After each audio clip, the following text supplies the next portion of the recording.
অত্যাচারের প্রতিবাদে আমরা আজকে এখানে বিক্ষোভ সমাবেশে এসেছি।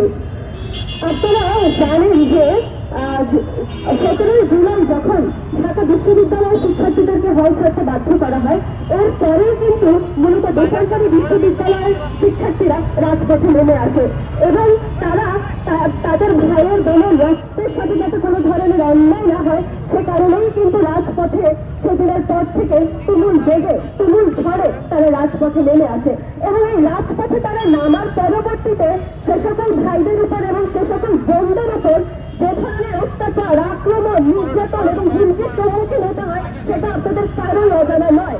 স্থানীয় প্রশাসন, ছাত্রলীগ এবং টোকাই লীগের দ্বারা তাদের উপর লাঠি দ্বারা আক্রমণ করা হয়, তাদেরকে হুমকির সম্মুখীন হতে হয় এবং তাদের মধ্যে অনেককেই অ্যারেস্ট হতে হয়।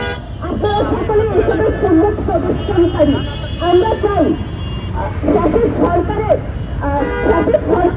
হয়ে যে সকল মানুষ, যে সকল আমলাতন্ত্রের মানুষ এইসব হামলার সাথে প্রত্যক্ষ এবং পরোক্ষভাবে জড়িত ছিল তাদের সকলের দৃষ্টান্তমূলক শাস্তি আমরা যাতে দেখতে পাই সেটাই আমাদের চাওয়া। কেননা আমরা চাই না পরবর্তীতে যদি কেউ এই ধরনের ঘটনা ঘটালে সাহস করে তারা যাতে এই ধরনের ঘটনা ঘটাতে না পারে এবং তাদের জন্য যাতে এখন যদি শাস্তি নিশ্চিত করা হয় যারা এই ধরনের ঘটনার সাথে যুক্ত ছিল, এই শাস্তিটা যাতে পুরো বাংলাদেশের মানুষের কাছে, পুরো জনগণের কাছে, ছাত্র জনতার কাছে এই জিনিসটা যাতে দৃষ্টান্তমূলক উদাহরণ হয়ে থাকে।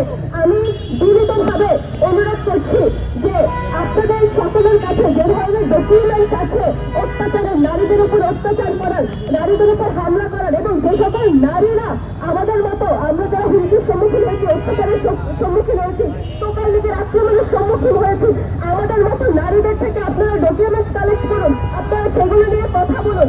আপনারা আমাদের ভাই, আপনারা আমাদের সহযোদ্ধা, আমরা আপনাদেরকে এখন চাই এবং একই সাথে আমরা চাই যে প্রশাসন এই দৃষ্টান্তমূলক শাস্তি নেয়। প্রশাসন যাতে কোনো ধরনের অবহেলনা করে, প্রশাসন যাতে এই যে এতদিন হয়ে গেল আমরা কিন্তু এখনো প্রশাসনের দৃষ্টান্তমূলক কোনো পদক্ষেপ দেখতে পাচ্ছি না। তাই আমরা আপনাদের কাছে অনুরোধ করছি এবং একই সাথে প্রশাসনের কাছে অনুরোধ করছি যে আপনারা নারীদের উপর যে হামলা হয়েছে সেটার বিরুদ্ধে যত তাড়াতাড়ি সম্ভব পদক্ষেপ গ্রহণ করুন।